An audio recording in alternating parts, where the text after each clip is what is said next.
Good day. I'm Frank Howell with the Delta Council staff, and I've got a esteemed group with me here today to talk about something that is very near and dear to the hearts, minds, and economy of the Mississippi Delta, and that is the severe situation that our agricultural economy is in. And today, I've asked Dr. Steve Martin with Mississippi State University. He's an agricultural economist who's done a lot of work in this area in the past. And then I've asked a couple of producers, Clint Dunn from LaFleur County, Rob Baker from Washington County, and Bradley Lunsford, banker from the North Delta, to join me to add to the more technical research, Steve, that you've done. And this is something that Steve has put together in the last couple of weeks about the current economic situation. And Steve,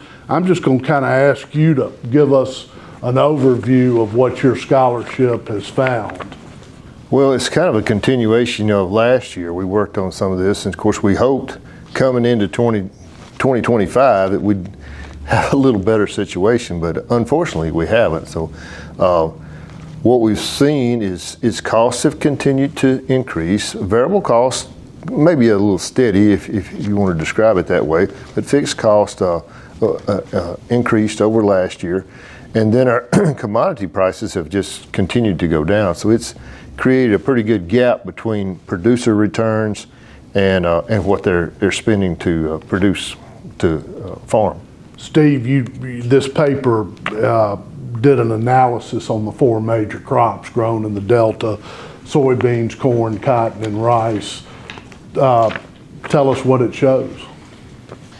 Let me look at my paper so I don't misspeak. But basically, they all show a loss per acre, ranging from, of course, soybeans being a less expensive crop to grow, was in the best shape, if you want to call it that, with about $150 an acre loss, and then that ranges up to right around almost $500 an acre on cotton, with where prices are today and a normal yield. So producers are going to have to have a really bumper crop if that's possible. Of course, it hasn't been a good growing season either. Rains in the spring, so cotton looks the worst, and soybeans the best. All of them at a negative return. You also did an analysis of 4 3,000 acre farms, and I found that really disturbing. And tell us what that showed. Well, basically, of course, what I picked for those were somewhat representative crop mixes. Not all soybeans. Of course, obviously, if soybeans are losing the least per acre, that if it was all soybeans, that'd be the best case scenario in this. But most people farm in some type of rotation. So a rice, soybean farm, on 3,000 acres, that's about a $500,000 loss. And then you throw cotton and corn in there with some soybeans, you're getting up close to $1 million over a 3,000 acre farm loss. It's based on what these budgets were at the beginning of the year, and people were trying to borrow money to farm. Average yields, again, if you can make above average yields, you might be okay, but you get an average because that's what everybody grows. Some people below, some people above, so average yields.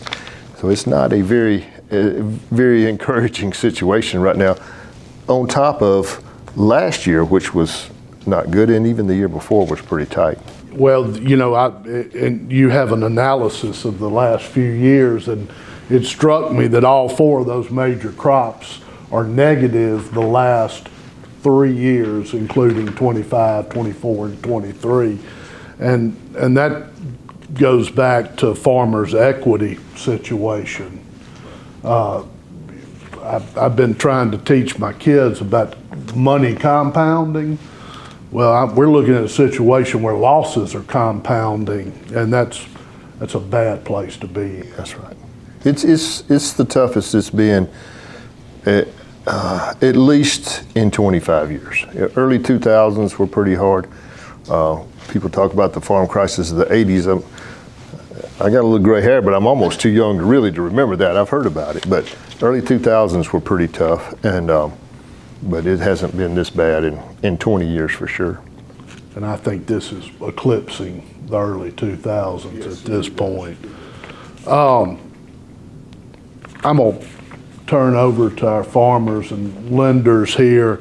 You know, turning over to our farmers and lenders and those on the front lines of this crisis, what's the sentiment out in the turn row and in the boardrooms?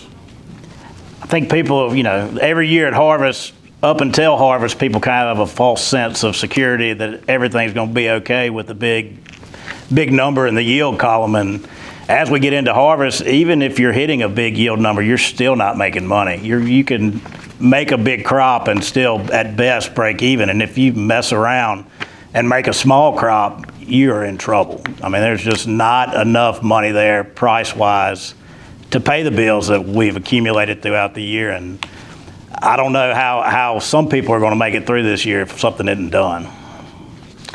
So Frank, when you mentioned crisis, I think it's a crisis. It is, it's gut wrenching. Rob talked about optimism, and right before harvest, there is no optimism. I mean, it's I hate to say it, it's pretty dire. I've just in passing talked to two different farmers, one in the mid 40s, one in the mid 50s. They have basically lost all of their working capital. They are down to, some of them are down to, if I just walk away, I'll have zero.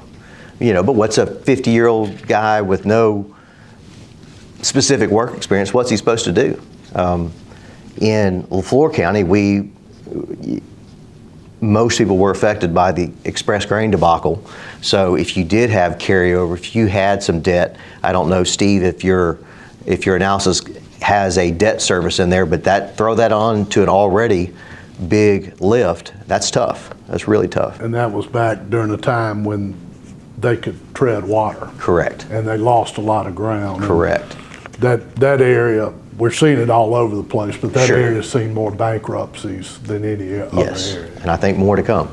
Yeah, so coming off, a rough year in 24, the conversation I had in January and February and into March with some guys is we needed to get off to a really good start in 25. Well, that didn't happen. There was a lot of ground that was left out, unfortunately. But the main concern is these numbers have gotten so big with the cost to operate. You mentioned stumping your toe. A stumped toe can add up really quick to a really big number, and there's some equity getting eaten up really fast on these balance sheets that we're seeing.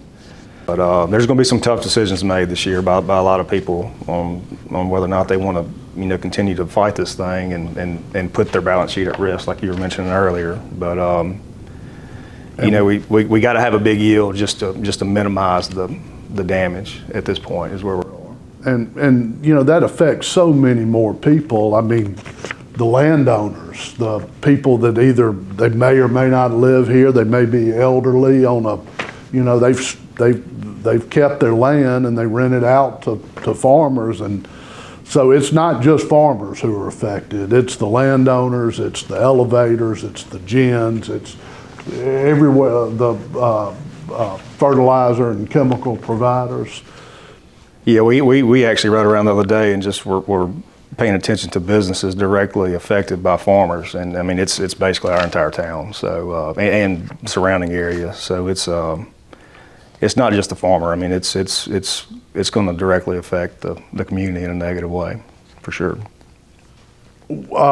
Something that Steve, your paper, does an excellent job of is, I mean, here we just are getting a gut punch after gut punch, and as we got close to harvest, the basis has fallen out of our crops, and Lord knows we have benefited from having the nation's most important transportation hub coming right through the Delta and the Mississippi River, and it has provided our farmers with a lot of marketing opportunities that not everybody enjoys. But with no demand in our crops, the basis has disappeared. Rob, talk about what that means to a farmer and also how much money it means. So typically, when you start harvest, a soybean basis on the river is upwards of plus 20 cents, plus 30 cents, and then we'll kind of, I guess, tail off towards the September part of harvest. But you can comfortably wait until that August 1st to book your basis. And this year, the bottom fell out of the soybean basis before we even started harvesting soybeans. That normal plus 20, plus 30 is already at negative 30, negative 40, and we hadn't even cut the first soybean. So by the time we actually start cutting any bushels to amount to anything, that number could fall, I mean, almost to $1, I would think. I think there's really no limit on how low that number could go if harvest goes the way we expect it to. And those 30 cents on a bushel does not sound like much, but when you average it across a crop of 70 bushels an acre, that is real money. That's $21 on 30 cents, and if you get to $1, that's $70 an acre. That's a loss we can't afford this year, and that's money out of our pocket that it is not going to help pay these bills. I talked to a farmer in Bolivar County earlier this week, and he had 100,000 bushels or so of rice left in his bins, and he said, I can't get one bid. He said, I can't sell it. There's nobody will buy it. And we hear the trade on the Mississippi River, they're sending barges to New Orleans to do other things because they're not sending the grain out to the world like we have been. And I hate to even mention it, but if somehow we do have a harvest that we catch bad weather or a hurricane, if we have damaged grain with no bids on good grain, they are not going to buy damaged grain. There's going to be no home for it whatsoever. We saw, especially after how bad last year was, a lot of dislocation, a lot of land changed hands. But with this continued loss, it's going to pale in comparison. Yeah, so Frank, after last year's tough season, we had also, high expenses, low commodity prices. We had, several farms, several areas that all had, farmers that weren't able to continue. We had ground that changed hands, more than general too, more than normal. And this year will pale in comparison. I really feel that way. So, one thing, Clint, and everybody else that's been keeping land prices high, these institutional investors, and are they going to have the appetite to come in here in this type of economic situation now? And Bradley would be able to speak to that, but that's a lot of what these balance sheets are composed of is a fairly high land price, and you get these institutional investors, and they decide this risk is not worth it, or their return is not great enough, and they step out, and that could be very dangerous. So people are constantly asking, how are we going to get out of this? I mean, we're not getting out of it this year. Unless some things change, it's going to be tough sledding next year. But long term, people talk about demand. And as an economist, what do you see as the things that drive demand, a lot of which five guys from Mississippi can't have a lot of impact on? But talk about that. Yeah. One thing we all realize it, and I guess most people do, that may not think about it. This is a global market. So if they have and used to, what happened across the Midwest, especially in corn and soybeans, really influenced the price, still does to some degree. Brazil is a major player in this market now, export market, where we would use half of our crop and sell the other half somewhere around the world. And so you've got Brazil just, I saw something the other day, Brazil's adding a acreage the size of Nebraska every year. I mean, that's just how much they're growing.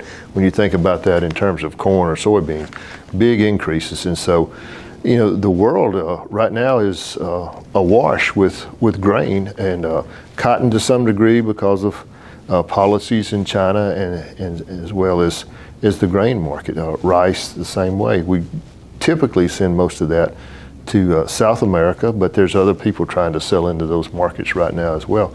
And so that's, demand is, we've been blessed in the U.S. and around the world with good production years. And so we're just sitting in a situation right now where there's more supply than there is demand. And it'll take, something will happen somewhere in the world to alleviate that, whether it's increased demand or short supplies. But until that happens, it's going to take a year or two or three for it to flow through the system. And to add to that, if you really want to get scared, look at the numbers that Brazil has produced soybean-wise in the last 10 years. I'm not sure of the figure, but I think it has more than doubled in a 10-year time. And the scary thing is, what's going to stop that? What is going to stop them from growing 10% year over year? They don't seem to run out of land to farm, and as long as they're producing soybeans like that, what's going to make that price go up? What's China's role been in that?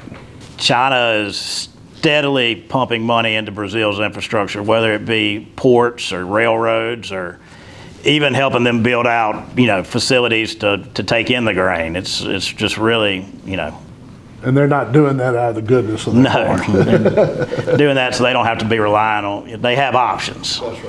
Again, last year, Steve and some of his colleagues in July sounded the alarm about what was happening in Mississippi, and all of y'all were a part of that effort last year.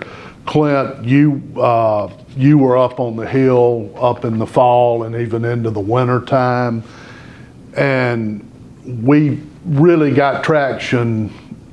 Well, we got great traction from our representatives. They were rock solid, and our senators and congressmen, but it really took to the Midwest waking up 6 or 8 weeks later and harvesting and realizing there's nothing there from the marketing side.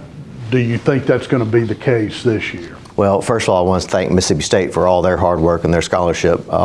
That meant a lot, being able to bring that to our congressmen and our senators and show them the data and show them, these are facts. I absolutely think it will take the Midwest to start harvest before we'll actually get any traction. Same thing last year. We showed up and we sounded the alarm and they sort of dismissed us, honestly. And I think it'll take that same, when they start taking their corn to their elevator and they realize how little they're getting for it, I think that's going to scare them. And no demand. And no demand. Steve, do you want to add to that? I'd agree with what Clint said. We talked a little bit earlier about basis, Rob did, and by the time the Midwest gets to harvest, the basis is going to be even worse, and it's going to affect the whole country. And so we're looking at $4 corn or something now. If you take the basis off that, you're talking, it's 50 cents, you're talking $3.50. If you're talking 75, it's $3.25. Very, very low prices are possible, under current circumstances. And then the cost of farmers holding the crop, and if they are fortunate to have storage, that's another added cost. And looking ahead, there's not enough demand to make them think there's going to be a payday next year. Take a crystal ball to know what would happen in March or May, but I think it'd be safe to say there's not going to be a big improvement between now and then. So, why is it important for the country and to ensure the economic well-being of producers in the Mississippi Valley and across the United States? Sure, and across the United States is a key term right there. For the last 100 years, U.S. agriculture has produced the safest, the most consistent, and the cheapest food source to the American public. And in my lifetime, this is the first time it's been in jeopardy or in peril.